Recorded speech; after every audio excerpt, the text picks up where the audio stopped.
All right, there we go. I think you should see it now. Okay, let me just kind of go back into my screen share mode. Just didn't want anybody to miss out who couldn't join. And so you guys can reference this later because I know our speakers are giving a ton of really useful information. So I want you guys to be able to go back and check it out again in case there's anything you missed during the session. So, all right, we'll go ahead and get started. First of all, welcome to the USTA Missouri Valley at Your Service webinar series. This is part 2 of our series called Grant Writing and Fundraising. This series is designed to intertwine expert advice meeting real world application. So our design is to bring in people who are experts in the field and use, these exact, they use the grant writing and fundraising in their everyday work. And then they're going to give you tangible resources to help you be able to become a better grant writer and fundraiser. I know no matter how long you've been at something, it's always great to continue learning and to adding to your skill set because obviously the market gets more competitive each day. So we'll go ahead and get started. I'm Jaren Glazer. I'm the Diversity and Inclusion Manager for the USTA Missouri Valley section. And again, welcome to our webinar series. Today, our first presenter, I'll go ahead and get into it. Our first presenter is Kevin Heim, and he is the Executive Director for Woods Tennis Center in Lincoln, Nebraska. Kevin has been a part of and was behind a multi-million-dollar campaign for Woods Tennis Center to build a permanent indoor structure for the facility and is currently working on part 2 of that project. So Kevin has a lot of experience in capital campaign and fundraising and also on smaller levels as well. Kevin was a former president for USTA Nebraska and has served on many of our USTA boards. He's a very good friend of the USTA. He also is the Team USA wheelchair player development coach for us and a very valuable wheelchair resource in our area. I know I'm shorting him here, but Kevin is just truly a community advocate, and it shows in the support that the community gives back to him. So I'll let Kevin get us started off with fundraising. Great. Well, thank you, Jaren.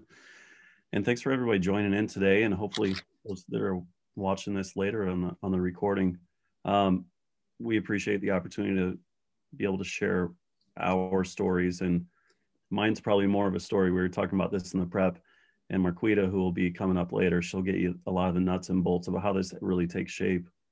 So a little bit about Woods Tennis Center and the Friends of Woods Tennis. The Friends of Woods Tennis is the operator of the facility. We're a public facility. We're in a public park, and we're operated by a nonprofit. That hasn't always been the history, though. We originally, before my tenure at Woods Tennis Center, we were actually operated as an S corporation. And what it was a group of community members, tennis players, who wanted to get together and provide an indoor presence at Woods Tennis Center or in the city of Lincoln. And so that we could host tournaments, so that University of Nebraska could host indoor events on the weekends and things like that. And so there were 20 some shareholders who got together, pooled their money, and they created the air domes, or bubbles as we usually call them in tennis, for 6 indoor courts. And that created a true 7-day-a-week, year-round opportunity for indoor tennis in Lincoln, Nebraska. When they did that with the understanding that they probably would not recoup their investment. So it's really, as a public facility and just the pricing structure that we have at Woods Tennis Center, it's always been operated really more as a nonprofit. Over 30 years, those shareholders, they basically broke even in their investment, and they looked at it again as a community investment. Well, by the time I started in 2008, the bubbles were old. They were at that point 25 years old, past their life expectancy. And so we needed an argument, I guess if you want to put it that way, to replace those bubbles. And we wanted to do so with a permanent structure. We approached that board of shareholders and asked them if they would be interested in putting more capital together for a permanent facility. And Their median age at that time was 75 to 80 years old, and they weren't interested in taking on more risk over that last portion of their lives. So we approached them and said, well, if it's okay, we'd like to make this a nonprofit operator. So we started at that time the Friends of Woods Tennis, and through a process, their corporation dissolved, and we worked with the City of Lincoln Parks Department to begin operating the facility. And that was just the beginning of a journey. We, at that point in time, when I started in 2008, the junior program had fallen quite a bit, and we were down to 32 participants in the junior program. So at that time, I was the head pro as well, and I was the one giving lessons. We needed an argument to build a new facility, and with 32 children in the program and the adult program, we had USTA adult leagues, but we didn't really have the breadth or the depth of programming that we do now. So we needed to build that up. And that's really where I wanted to go with this, is program versus capital. A lot of times people go into fundraising campaigns and they say, well, we need to build a facility, and then people will start showing up. And there is a strong argument for that. You have to have a facility if you want to have any programming. We looked at it the other way. And instead of looking at it where we needed to build a facility, we had a facility, we were fortunate. But I'm going to show you some examples of things that we did to grow our numbers. And we felt it was important to build our programming to show that we needed that facility, especially long-term. So in 2008, we had those 32 junior participants, and I'll get into a little more filling in the blanks here, but by 2012, we had over 1,200 kids in our program. And the way we did that, and if you can go to the next slide. Oh, sorry, hold on just one moment. I apologize. That quote is really important because that's guided us as we've built our programming, but also as we've gone through our campaign. And it's an Arthur Ashe quote, and this is truly on the wall. That's actually the entrance as you first approach our tennis courts, our indoor tennis courts. And we just thought it was a perfect fit for what we were doing. Start where you are, use what you have, and do what you can. And with that, I think, again, a lot of people, they want the big picture, and then they jump right to the end. And we felt like, well, this is what we have. We have bubbles. They're old. We're going to do what we can. We need to build programming. We need to build up those numbers. And one thing we did was we started finding ways to reach out to the community. And that first summer, I met with the parks director and said, this is a vision. I want to have 150 kids. We have public parks. You'll see in some photos coming up, and you can go ahead and go to the next one. We have parks, we have gyms, we have all these flat surfaces we can give tennis lessons on. We don't need to have tennis courts to build those numbers initially. I just need long-term, I'll need that, but that's where we need to start. And so we literally called our campaign Taking the Game to the Community. And it started with programming, taking the game to the community, because if we wait for people to show up on our doorsteps, we're going to get people from families who already played tennis and maybe the next door neighbor kid, and that's about it. We're not really growing the game. So we looked for ways to take the game out to the community and then hopefully bring them back in.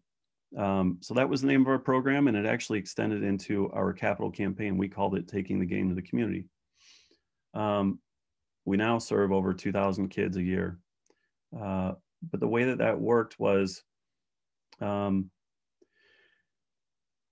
we started with a summer program, and when I met with that parks director and said, could we have, my goal is 150 kids, and they said, what if we provided through our city community rec centers, what if we provided 700 kids? And I thought, oh, wow, yes, well, I'll figure it out.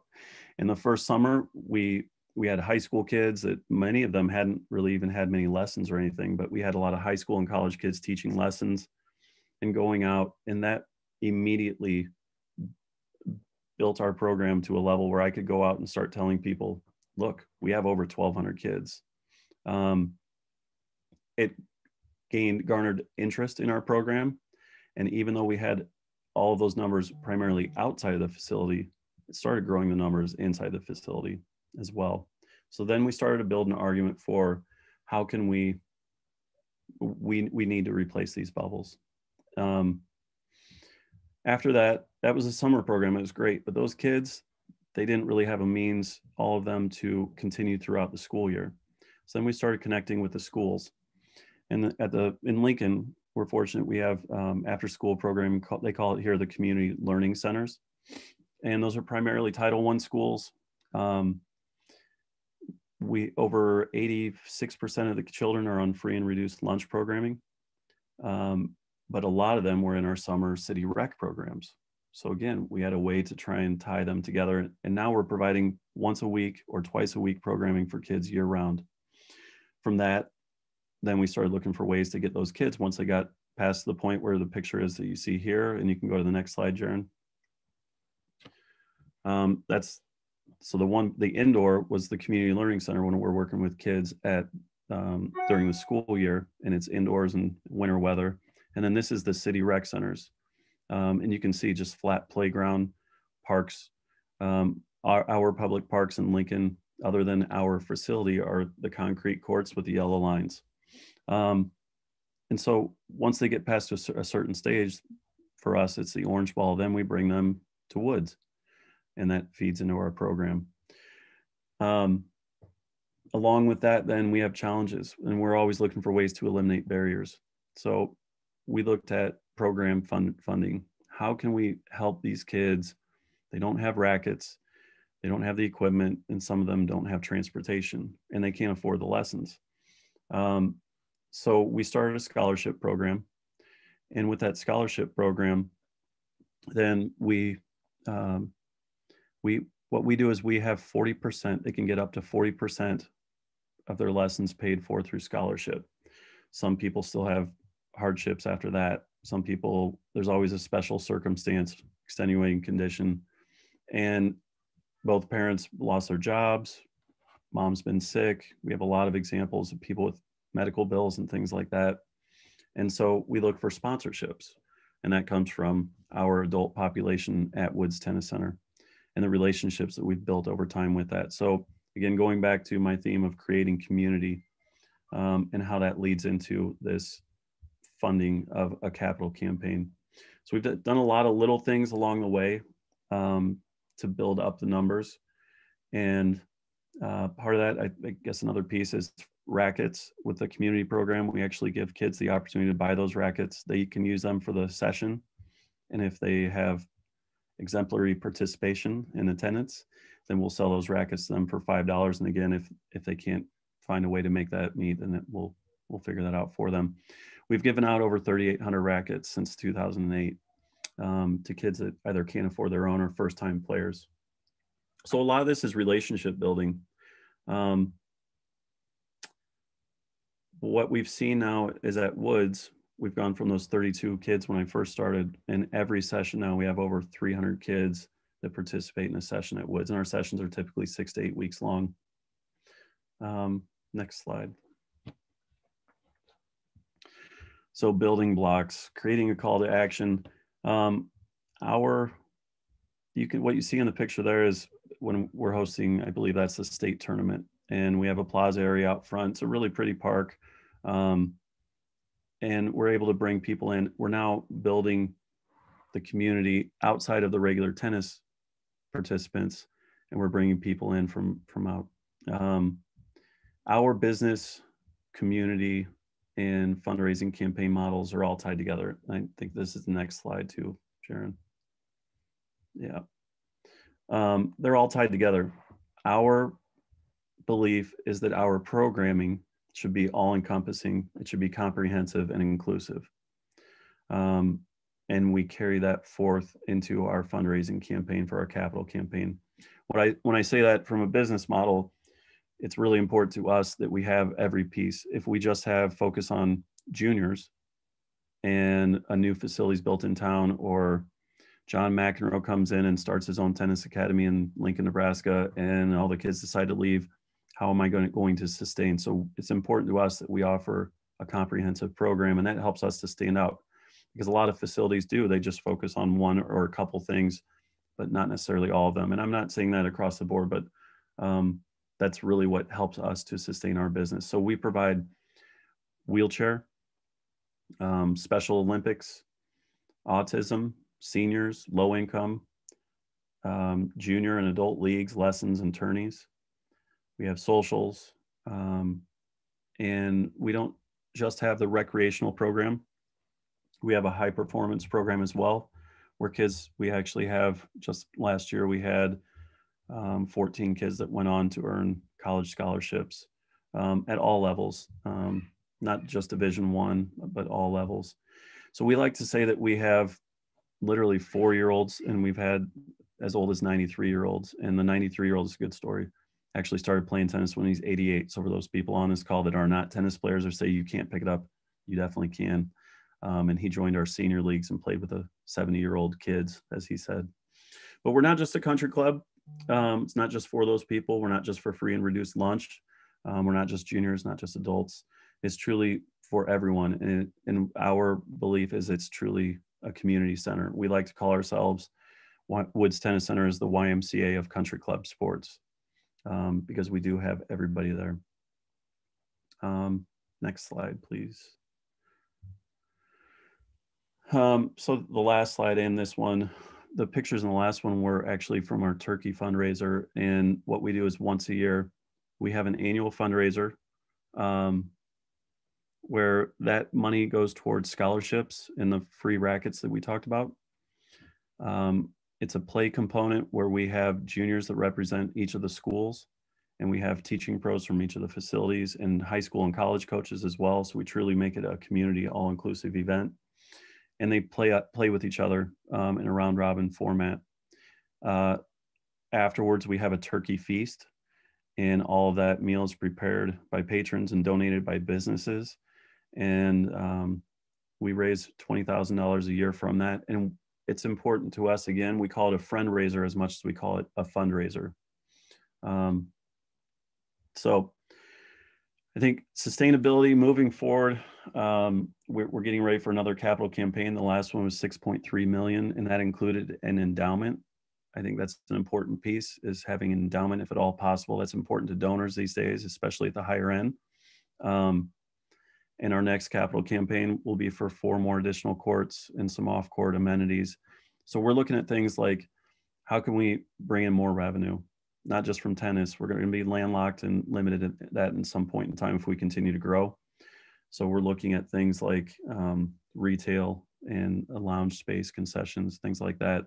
But how do we continue to grow our programming? And there's off-court capabilities for training, and tutoring is an important one for us to make sure that the kids have a space that they can go to. We had over 475 donors, and that started with literally a couple of people giving some money for free rackets at the beginning to make sure our community program grew. And that's just continued to grow and grow and grow. So I gave a really big picture story, and I know that Jaren's going to give an introduction here, but Marquita has the nuts and bolts of how this actually happens more than just a feel-good story. So I'll pass it on to Marquita and Jaren, sorry. No, they're fine. Thank you so much, Kevin. I know you have so much more that you could say, but we're condensing this. So Kevin is a resource to reach out to after, he's left his contact information. You'll get the slide decks. You'll have everyone's information. You can reach out to them. These people are here to help you, and they've given of their time and talent to do so. So I would suggest reaching out. I know we've had other providers do the same.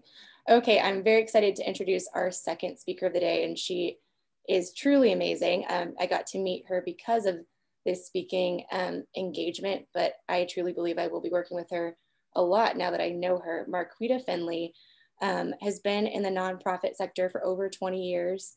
And if I went through all of the list of everything that she's done, it would take me more than half an hour. So Marquita is based out of Tulsa, Oklahoma. She's currently founding the Extraordinary Business Consulting firm, and it's a nonprofit consulting service. So I'm really excited about her consulting firm based on everything I'm learning about her background and the work that I've seen she's done. She would be an amazing resource for any nonprofit looking for consulting service. So take a look at that. She was a former ED of a nonprofit serving deaf and hard of hearing Oklahomans. She was a director of development and chief operations officer at Youth at Heart, also one of our NJTL chapters. She worked for an organization, a national nonprofit that reviews nonprofit grant applications and proposal submissions for other nonprofits. So she not only applies for a lot of grant funding and has been very successful at that, she also has reviewed it. So just highly, highly valuable resource. I'm gonna go and let you hop into it, Marquita.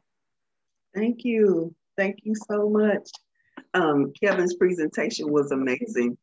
And it really just leads us into this segue of grant writing as one of the pieces of your development and fundraising campaigns. And I'm going to lead off, and can folks type in the chat, Jen? Because I'm actually going to lead off with something that I found that I really think feeds into what Kevin was talking about. And I just read this article about what do funders really want? What do they want from us? And there are 3 top things that funders actually want from us. And if you can type in the chat what you think number 1 is, that would be awesome. And then if Lindsay or Jaren could tell me what pops up, that'll be great. And then I'll tell you what the number 1 answer is that funders actually want from you as a nonprofit. Okay, I can see these: a feel-good story, volunteers. Yeah, these are great guesses. Signs of success. That's a good one, Jason. Deanne said results. All right. A return on investment. Damon, yeah, that's great. So I'm gonna tell you guys the number 1 thing that funders want is they're looking for impact. And that's one of the things that Kevin, measuring success, thank you, Patty. That is one of the things that Kevin really alluded to when he was talking about why he's had such great success. And I like to say that every bit of the numbers, a number is a person. So when we're talking about impact, we're talking about people still. We're talking about relationships, and we're talking about mission, even though mission is number 2, actually, as to what funders want. And if you put a percentage on this, and then I'll move past this, but 98% of funders are looking for impact from you to invest in you more even than they are your mission. That only came up as 48% of what is important to them is your mission. So they're looking, as someone said, return on investment, and I think Deanne said results. That is what they're looking for. They want to know that what they're investing in is going to be impacting people in our community. So I'll get off that. I just thought that was such an interesting fact to learn, because I always thought that probably their number 1 thing before I read the article was your mission, but it's actually impact. So that leads us right back into grant writing. So when we're writing grants, then this is going to also, that information is really going to help you provide a really good framework around your grant writing and what you're looking for when you're going to start diving into writing these grants. So I put a few things on this slide, but actually if you'll go to the next one, because I'll cover all of those bullet points as we're moving forward. But the first thing is, where do you go to actually research and find grants? Now, I am a grant research nerd. I'm just gonna say it. I actually love getting on Google and using all these wonderful tools that I found over the years to really hone in and find grants. In fact, I am working with a client right now out of New York.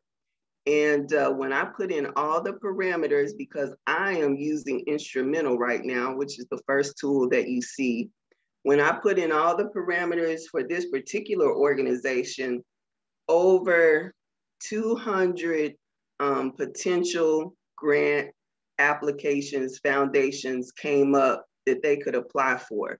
Well, they're only looking for 24, but it still means I've got to wade through all of the other ones to get a good match. But so this is a good place. Instrumental, and then all of the other ones that I have listed, grants.gov, Grant Watch, Grant Siren, Google, these are all good places for you to go to find grants. So just a shameless plug, because I am a super fan of Instrumental. I've been using Instrumental probably for the past 4 years. And as a director of development, as an ED, it just saves time for development teams. Instrumental is ranked in the top 20 for grant platforms. And if you will go there, they have a 14-day trial. And I talked to them just for this webinar. And if you decide that you want to use it, there is a code that I can give you that you can get some money off of your subscription for the first month if you choose to. So just email me. I'll have my email at the end if you're interested. But really great tool. Whatever you choose, it's just good that you really choose a really good tool. So one of the things too, if you're in the Kansas area or if you're in the Oklahoma area, I listed the State Foundation book. The Foundation Data Book is such a great tool to have in your toolkit when you're looking for foundations in your area. It's a pretty exhaustive, comprehensive data book that will give you all of the foundations that are in your state. Unfortunately, they don't do all 50 states, but if you live in Kansas or Oklahoma, they do. So I would encourage you to check that out, because I've always kept that around me too. So just a pro tip for you, consider creating a keyword list. When you're doing your search, and what a keyword list is, I put an example there. When you're going to go do your grant search, you can start with the state that you're in, the city, the region. If you're looking at the United States or abroad, but I put US on this example. And then you put in keywords where you would be looking for different types of grants. And you can plug this right into Google. So it would be Oklahoma, Oklahoma City, South, US, athletics, youth sports, youth tennis, academic enrichment. And then that is going to help you with an advanced search so that you can get started with finding some really amazing grants. And I tell you to do this because, again, like I said, I am I love this stuff, if you can't tell. And I just recently, before I left my former nonprofit, I looked at X-Chair. Have you guys seen that commercial, X-Chair? They have the, chairs that come on. Well, they have a foundation. And most companies will have a foundation. So I found them, and we actually received money from X-Chair for youth programming. So I'm telling you, you can find money everywhere, especially when you're doing these searches.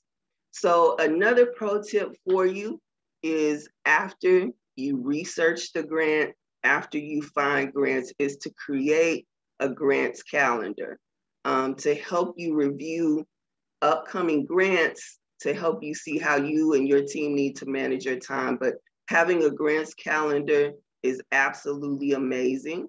And when I worked for Youth at Heart, because we were part of the NJTL, or part of the cohort, one of the things that Jocelyn brought back to us was a master calendar that we should use. So I encourage you to put your grants calendar in your master organizational calendar, and that will really help you keep up with the grant writing. Okay, next slide. Okay, so this slide right here, I thought about it, and a lot of people sometimes are intimidated when it comes to the grant writing, grant research process. But I'm sure, as many of you know, grant writing, and maybe I'm just saying that because I've had to do it and I do it so much, but honestly, it is more time consuming, is what I found sometimes for folks, than it is hard to do. Because a lot of us tell our stories really well. And so the grant application is just telling our story. So that's why I said keep calm and write grants, because we need those grants. And I wanted to simplify the process here just a little bit for you.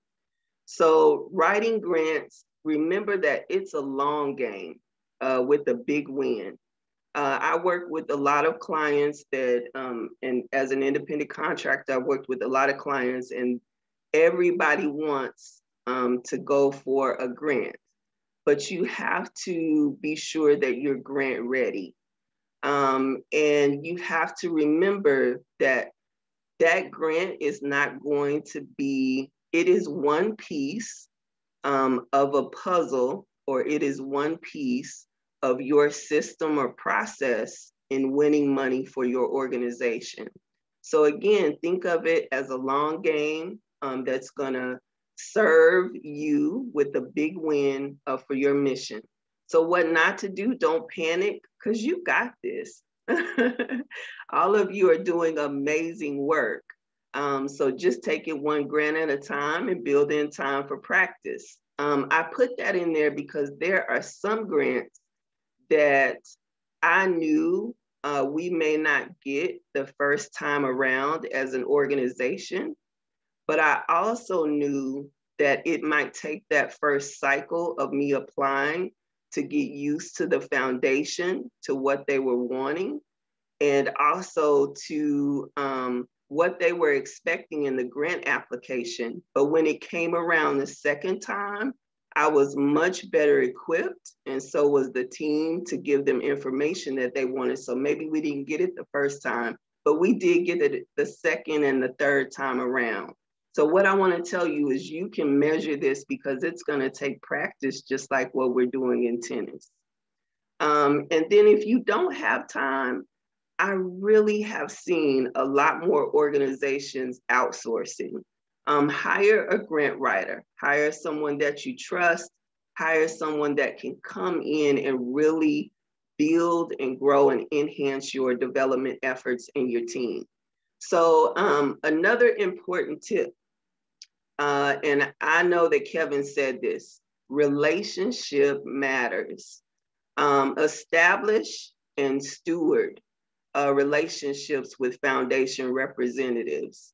Remember the people that make up the foundations and award the grants, that those are the people that are doing that. So you definitely want to have strong connections when you can with foundation representatives. One example that I have for you is when I was at the last nonprofit I was with, we were looking at new funders, and we pulled in one of the foundation representatives because one philosophy I had was, as much as we could, don't apply for a grant cold. If it's at all possible, that we would call everyone that we were going to apply, a grant application to.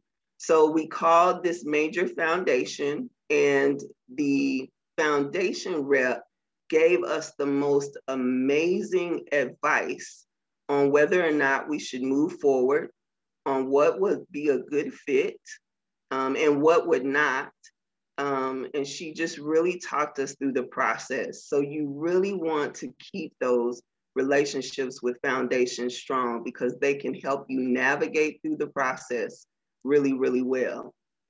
So another important tip, gain a clear understanding of the grant requirements before you start writing the grant, and make sure that you read the guidelines before you start writing the grant.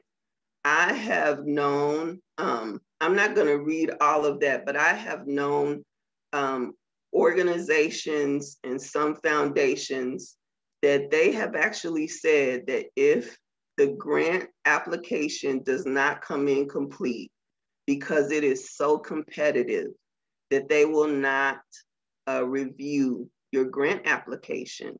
So that is not something that you want to happen. So when it comes to grants and applications, please be sure that you're reading the requirements and that you know everything that's expected of you, so you and your team are not investing all that time just for your grant to be missing one or two little things and for it to be put to the side. All right, so a pro tip here, create a grant writing system. I can tell you as a leader of a nonprofit, this has been the most, and even as a director of development, this has been the most rewarding thing for me, but it also has made me uber efficient and effective at writing grants. Even with my schedule, when it was just a lot of times just really uber busy, like a lot of yours. So if you create a really good system, that's gonna help you and your team move grant writing forward. And it's gonna take some of that, you know, I don't know, some people don't really like the grant writing process all that much because it does take you away from, you feel like it takes you away from the programming and mission, and you have so many things going on. But if you can come up with a good system, it'll make it easy. So the grant writing system, I put in here a template. So can you click that link, Jaren? This is a grant writing toolkit. It has some templates in here for you. Do you mind scrolling down too?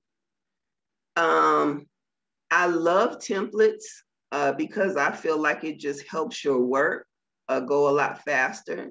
So with this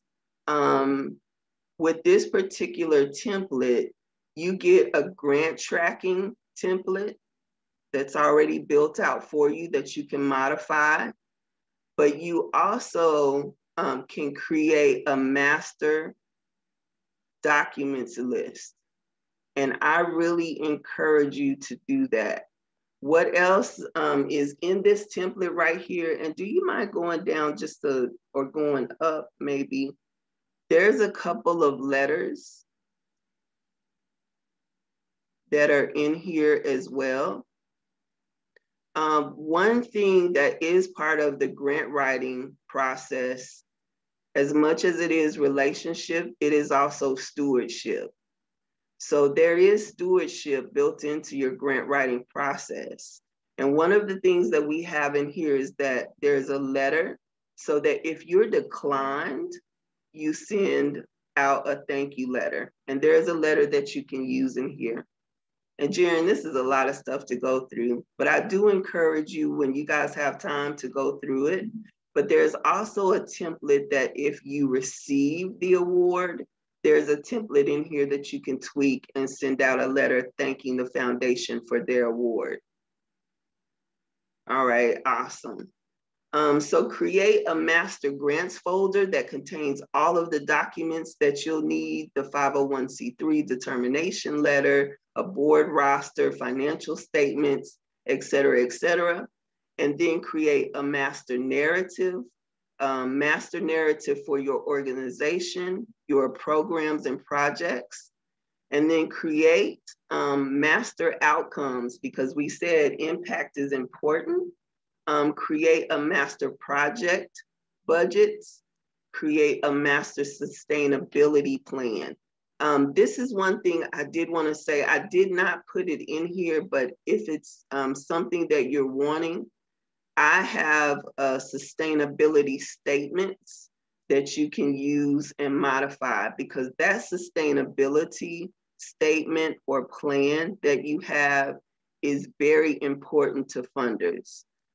Sometimes they just want to know that they're not going to be the only funder that you're pulling on. And so for you to have a really well-written sustainability plan in your grant application is important. And then create a spreadsheet or document that tracks all of your grants.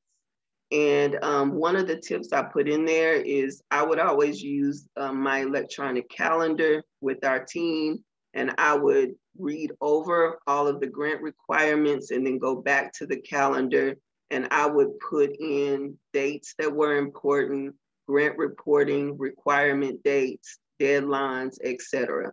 So I really encourage you to do that for sure. And then a couple of just a few more important tips. Don't forget to focus on outcomes and evaluation. Those goals, objectives, outputs, all of that stuff that equates to program impact. And then another tip is the grant budget should include income and expenses. Now, I said that because the grant budget is really just your income and your expenses for that particular project. So it doesn't have to be anything that you feel intimidated by or putting together. And on the next slide over, Jaren, I just put, it's kind of hard to read, but I did give just a really simple sample of a project budget. If you look at it, they're giving all of their expenses up top, and then right at the bottom, they do include income here. So of course, you know, we're going to use that income that's coming in from other sources as leverage, and we want them to see what other funders or what other funding sources you have to support that particular project per your request. So there's a whole lot with grant writing, but I feel like all of this really simplifies it. But I would really point you back to having a process in place, because that process is really going to help you when it comes to just being able to quickly pull the data you need for your grants, because most grant applications ask for the same information, sometimes just in a different way. And with the system that I put in the slide over, I have been able, in 1 month, I applied for 10 grants for our organization, just because I had all of those things in place and I could quickly move through each grant application. So I just encourage you, if there's anything I've said, is just have a really good system, and happy grant writing. Thank you so much, Marquita. I love it that you're a grant nerd, and we are grateful that you are, because your skills are super, super useful to all of us. Again, feel free to reach out to Marquita, you know, whether it's in regard to questions you may have. She's a great resource, and I think she'd be really someone who can help you grow your nonprofit. So thank you so much, Marquita and Kevin.